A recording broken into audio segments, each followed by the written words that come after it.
I spent my career behind the camera, not in front. So I'm going to go a bit off script just for a second because we've talked about Manolo, who I'm really sorry is not here. We talked a little bit about Steve Bornstein. And then I got one on Jeff Mason. So I wasn't going to do this, but it just feels right. Manolo, 84, Los Angeles. It was a mess. Just to be honest, and please give your dad my best. We made it up as we went. But that was the first time we had actually integrated a international broadcast center with the national broadcast. So ABC was very accommodating. And but we were in a whole separate building, and it was really a tough go. But that was the first time. But if you think about what he then created after that fact, was probably one of the greatest sports production organizations in the world. So I got to hand it to. So please extend your best to my dad. Steve Bornstein. Yeah, I got a call from Jeff in March of 2003. By July, we had found a location for it, and I had a meeting with Steve. And there was no. It was a brand new organization. They didn't have a legal staff or anything, so we had no contract to sign. So I shook hands with him on a multi-million-dollar contract to design and integrate the systems for the NFL Network. He finally moved into his office several months later, and you're blown away by the 50 Emmys and everything. But the thing that caught my attention was there's a sign behind his desk, and it says, "Show me in writing where we have a written agreement." He saw me. He saw that I noticed that, and I got to tell you, the day we got him on the air, he walked up to me, reached in his pocket, and handed me the final payment. So, hats off to him. And one on Jeff Mason. We did a great America's Cup, and Jeff was an executive producer and a director. But I got to tell you, if you've worked with Jeff, you know he's a demanding person, to say the least, and he demands perfection. So we'd start off a race with 10 to 12 cameras out on the water, and there was one day we had a tough go of it. And I come out of the engineering office, and I knew what was going on. And there's Jeff Mason standing outside the control room, just glaring at me, because he had one camera to direct and no audio track. So those are three little stories to share with those guys. And what a great time in the industry. But thank you for that warm reception. At the time Ken called me, I thought it'd be what a great incentive to lose some weight. It didn't all work, but we got there. So, analog backup, teleprompter, stuff happens, it breaks down. So, I got a piece of paper. Several special thanks before time runs out on me, and I'm already running the clock halfway through. But that excellent video piece you just watched was created for me by the PGA Tour entertainment staff. So, thanks to you, Greg Hoffey, Michael Reisman, Todd Dodd, and especially Celia Palmero and the rest of your team. Also a special thanks, I didn't see her out there, but I know she's here, is to Susan Stone for that picture of Ken, George, and I. That fourth beer on the table was hers, and a special day there in Paris. Susan had never been to Disneyland, so we took her, the three of us took her to the soft opening of Euro Disney. So, Susan, thank you. I'm so honored to receive this acknowledgement of my body of work, but mostly I'm humbled.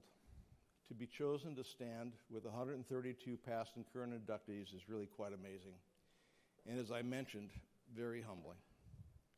So thank you, Sports Video Group and the Hall of Fame Committee, and all of you attending this evening's event, live and streaming. Again, thank you. Another humbling note is that as I looked over all of these inductees, and I mentioned three there early on, I had the honor and really the pleasure of working with 36 of them during my career. So I guess something rubbed off. So I have to thank them all for contributing to a great career. It's one of the closing comments in my video. I said that family is key. Without a family support, you just don't get to this stuff. It won't happen. And I think everybody that's been up here has mentioned that. So it's absolutely first thing first here. I've got my wife, beautiful wife Carla here. I've got our son Chris, our daughter Gina, their husband and wife, Susie and Jamie. So you guys enjoy this with me. Thank you so much for being here. You know, we're from San Diego. It's a long way. Also, they've blessed us, Carla and I, with 4 beautiful grandchildren. Allie, I don't have to look at the teleprompter for this one. Allie, Cameron, Casey, and Morgan. So, guys, thank you for all of this. Lost in the race to assemble material for this video, which covered 50 years of work, I have to say I attended 48 NABs. It would have been 50 if we hadn't lost 2 to COVID. I didn't miss one. And the only person I know in the room here is right there, Larry Thorpe, who I believe has more NABs than I have. So, Larry, I think we get a dubious distinction award because it's a lot of time in April we've missed in our lives. Back to the video. The research I did reinforced my commitment to team and teamwork. I've played on more baseball teams in my life than companies I've helped found. I was very fortunate to have coaches that taught the power of a team spirit, how a team is always stronger than a one individual, and the importance of developing strong ties with your teammates. One of those last pictures in the sequence, you know, what's a couple guys with a baseball doing in there? Those were high school mates of mine, and that picture was taken at our 50th high school reunion. And what's special about that is in 1 week back then, I caught a perfect game that Earl pitched. It was the fellow with the blue blazer. And Tom, 4 days later, pitched the no-hitter. That was teamwork, and that stayed with me to this very day. That's how I assemble Centro and CBT systems as a team. So I feel like every project we ever work on, it's all about teamwork. And I think we've heard the same thing from the other guys in the group here. I was never one to, I'm off script, I shouldn't have done it, I knew it. I'd be remiss not to credit some of these great teammates of mine and thank them for their devotion, creativity, and loyalty. So I know I'm going to miss some, but I am going to read off a list here. There's hundreds, but these are very key. Keith DeBellius, Ken Tondro, Rex Reed, Ed Webster, Ken Fuller, Tammy Johnson, and Keith, Stan Ellington, Warren Lewis, a lot of names you don't know, but they're instrumental. Norman Russell, Chips Davis, Robert Gilmartin, that was Dr. Bob, to myself and many of you in the room, Larry LaFave, and Peter Baker. May those 3 rest in peace.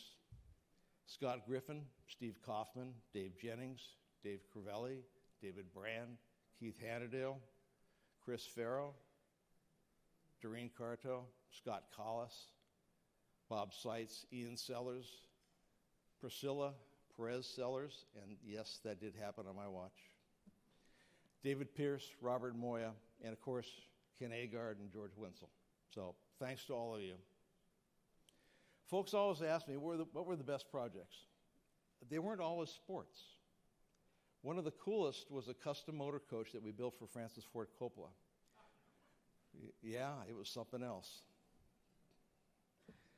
Designed and built in 1979, it became known as a zoetrope vehicle, besides sporting some of the very first digital 24-frame film camera to 30-frame video conversion for live switching, recording, and editing. The best features were its custom pizza refrigerator, custom pizza oven, temperature-controlled red wine cellar, but best of all was the spa tub, bath salts and all. That was all on board a 34-foot Airstream motorhome. That man travels and works in style. Best year, 1994. In 1 year, we did Lillehammer Olympics and the St. Petersburg, Russia Goodwill Games. working both events for Mr. Ted Turner and reporting to John Wendell, who put the operations and engineering together. The Norwegians, being Norwegians, were literally done 1 year in advance. Dave, wouldn't you wish that that happened in all the Olympics?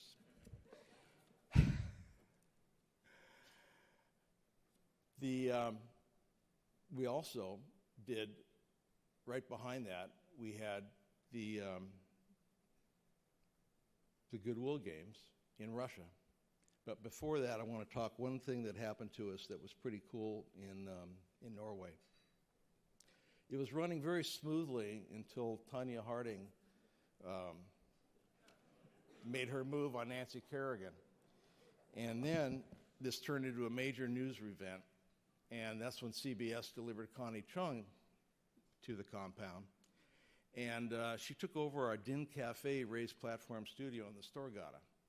So you got to ask Ed Webster, and you guys know, many of you know Ken Fuller, about Connie's poker face and her cigar smoking with the guys between the takes. So, you know, you have a little fun out there too. That same year, 4 months later, we assembled in St. Petersburg, Russia, for the Goodwill Games. 2,000 athletes, 24 sports, all in 16 days. In surveying for those games in 1992, Ken, you did a survey over there too with us, we were told to use as much of the former television Leningrad's existing facilities. We used one television broadcast tower. All the rest of it, there was no way we were going to touch that. So what we did as a team, we went through Western Europe. We assembled a 60,000 square foot modular broadcast center, which we assembled in 5 days as we brought it in. We had 22 mobile units, 250 tons of air conditioning, 4 million watts of generator power, 40,000 gallons of diesel fuel, the Russian fuel we couldn't use, 250 computers, and 1,000 Sony television sets. And thank you to this day, Charlie Steinberg, another Hall of Fame inductee, for making those TV sets show up in Russia. Interesting twist at that time with the recent downfall then of the Soviet Union. The mayor of St. Petersburg assigned his vice mayor to be our liaison. That person was one Vladimir Putin. So John Wendell and I have a lot of humorous stories about that, over that relationship, but today they're not so funny. So I'll just leave it at that. In 2009, the Best Pure Sports Project happened, and it was the launch of the Major League Baseball Network. And the keen development that we created for the ballpark cam. What better project could a guy that grew up in baseball, lived baseball, with trips to all 30 ballparks, working with some great teammates, and again with Mr. Agard. It was the vision of Tony Petitti and dedicated work of Mark Hayden and once again Susan Stone that allowed CBT Systems to pull this one off in about 1 year's time. So on January the 1st, 2009, we launched that network. And now the grand one of all right now is the PGA Tour. Guys are sitting over there with 9 new NEP mobile units, 162,000 square feet of digital studio complex. This is going to require one great all-star team to pull this thing off. So the remote units go out in the field in 2024, and in 2025 we launched the new building. Ken and I began working on that project in 2016. Good things take time. I can't wait to get that one teed off. I look back at both Central and CBT Systems project logs, and they total over 1,000 projects. That's individual clients. Many were repeat, but individual clients. And I have to thank each and every one of them for sticking with us through some hard times along the way, but it was an honor to work with all of them. Family first, great teammates, challenging projects, a winning combination for so many wonderful years. So why am I still doing this? Gray hair and all. I'm still having fun. So Ken, take it easy. I'm not going away yet. We're still having fun. In the words of Jeff Mason, though, and this is important, just stay relevant. So Jeff, thank you. They mean a lot to me. With that thought, I believe it binds most of us in this industry. And it does tie into my Eagles Hotel California opening. With the closing lyrics by Don Henley and the late Glenn Frey, they say, "You can check out anytime you want, but you can never leave." Thank you. You can check out anytime